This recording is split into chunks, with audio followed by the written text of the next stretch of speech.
Bismillahirrahmanirrahim. Assalamualaikum warahmatullahi wabarakatuh. Nah teman-teman, bagi teman-teman yang baru klik video ini dan belum subscribe, teman-teman bisa langsung klik tombol subscribe dan nyalain tombol notification-nya, supaya kalau misalkan aku update video, teman-teman bisa langsung mengetahui ya updatean terbaru. Wah, ini nih lagi upload video, langsung bisa ngeklik gitu kan ya. Nah juga teman-teman bisa follow akun sosial media aku, Instagram @caleli_nya 2 kali. Di situ teman-teman bisa tanya seputar Gontor juga nggak apa-apa. Pokoknya di follow dulu lah ya, kita berkawan gitu. Nah di sini aku bakalan bahas tentang apa? Pasti teman-teman udah pada tahu karena udah ada di judul video aku ya kan. Di sini aku bakalan jelasin tentang pengabdian di Gontor. Jadi di sini banyak banget teman-teman yang masih bertanya tentang pengabdian di Gontor, baik DM maupun di kolom komentar YouTube. Dan di situ teman-teman masih kayak awam banget gitu loh. Penjelasan tentang pengabdian di Gontor itu kayak gimana? Nah, langsung aja kita menuju ke penjelasannya.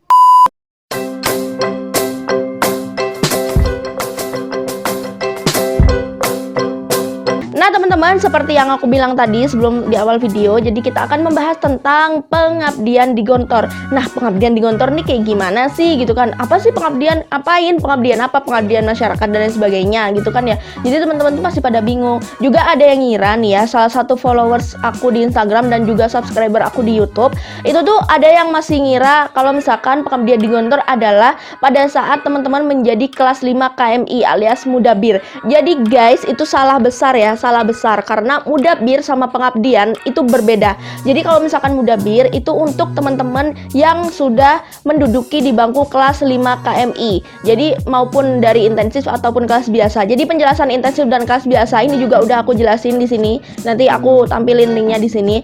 Nah, di situ jadi setelah kelas 3 intensif dan juga setelah kelas 4, jadi kelas yang reguler atau biasa. Nah, itu menuju ke kelas 5 kalau misalkan teman-teman naik. Nah, setelah kelas 5 itu mereka menjadi mudabir. Mudabir tuh apa sih? Jadi mudabir itu mereka adalah yang mengatur adik-adik kelasnya di rayon. Jadi seperti tangan kanannya pondok gitu. Nah, di sini mudabir, nanti aku bakalan jelasin tentang mudabir itu sendiri, mudabir atau mudabiroh. Kalau di cowok itu mudabir, kalau di cewek itu mudabiroh. Nanti aku jelasin sendiri di part selanjutnya karena di sini kita akan fokus ke penjelasan pengabdian di Gontor. Nah, pengabdian di Gontor ini banyak banget teman-teman yang nanyain, banyak banget ya. Itu sekali lagi banyak banget. Pengabdian adalah teman-teman yang udah lulus kelas 6 KMI. Jadi kalau misalkan masa pembelajaran di Gontor kan ada yang 4 tahun. 4 tahun itu kalau misalkan intensif, kalau misalkan kelas biasa atau reguler itu 6 tahun. Nah, setelah melalui itu berarti kan mereka lulus kan, kelas 6 kan mereka lulus jadi santri Gontor. Nah, di sini kalau misalkan lulus itu kita belum bisa langsung kuliah. Kenapa?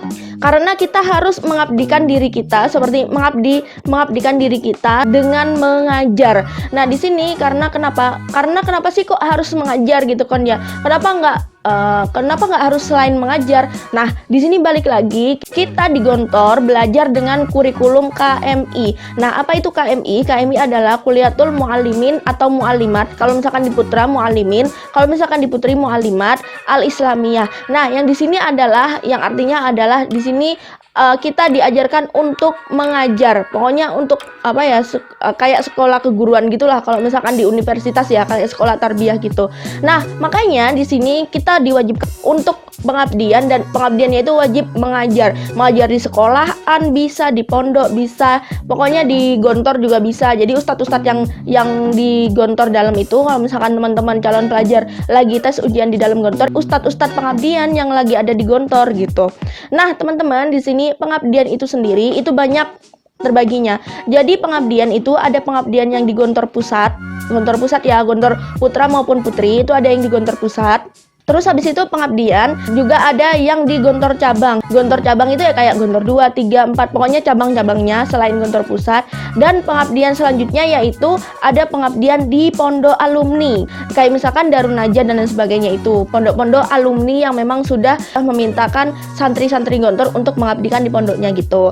Nah, terus habis itu yang terakhir adalah pengabdian bebas. Nah, pengabdian bebas di sini teman-teman itu bebas milih mau pengabdian di mana, asalkan di sekolahan juga bisa, pokoknya ngajar gitu loh. Jadi teman-teman itu wajib ngajar untuk pengabdian bebas ini.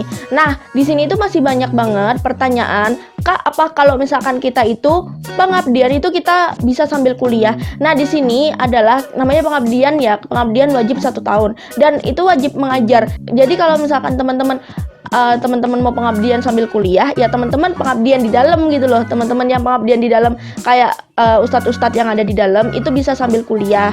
Tapi tetap dia misalkan pengabdian ya, pengabdian di tahun pertama itu sambil kuliah. Nah 4 tahun ini kan dia kan udah selesai kuliah nih, udah sarjana. Nah dia itu ditambah pengabdian 1 tahun, jadi 5 tahun ada pengabdian di pondoknya itu gitu teman-teman. Jadi tetap aja kita harus mengabdi khusus 1 tahun untuk mengajar. Jadi apa yang ilmu yang udah kita serap di Gontor itu kita ajarkan ke masyarakat umum, ke santri-santri kalau misalkan ngabdi di dalam pondok gitu kan. Jadi emang khusus untuk mengabdikan diri kita, untuk menyalurkan ilmu kita, untuk menyumbangkan ilmu kita, untuk menyebarluaskan ilmu kita.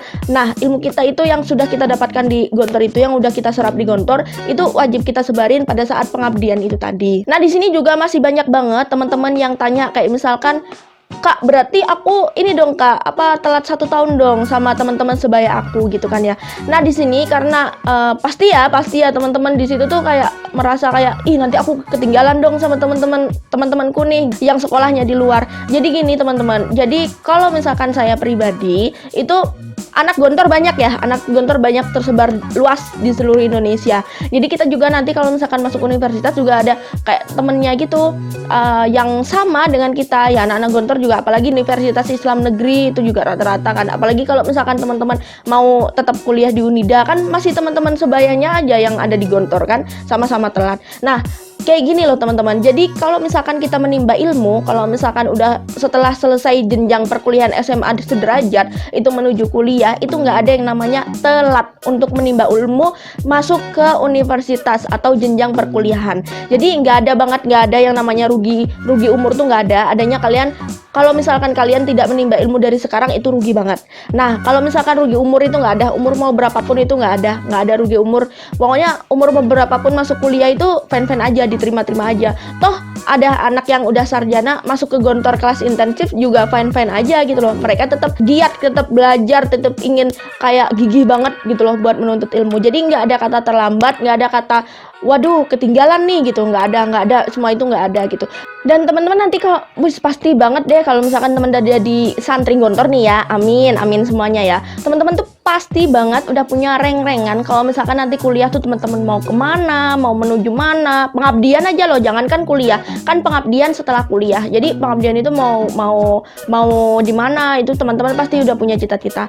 Nah ini teman-teman juga perlu diingat ya, kalau misalkan pengabdian di Gontor itu kan wajib, dan wajibnya ini untuk pengambilan ijazah. Jadi pada saat kelulusan kelas 6 KMI teman-teman tuh belum bisa mengambil ijazah teman-teman, dan belum dikasihin ijazah itu tadi.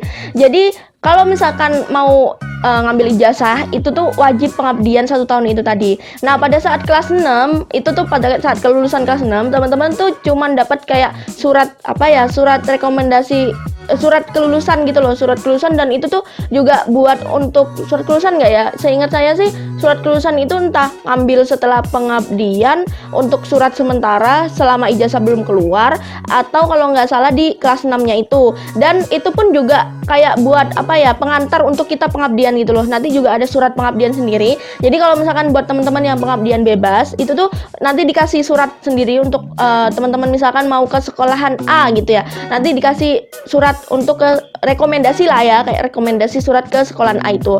Nah kalau misalkan teman-teman yang pengabdiannya itu di pondok alumni, nanti biasanya itu pondok alumni itu dari pihak pondok alumni itu pas kelulusan kelas 6 itu tuh jemput teman-teman.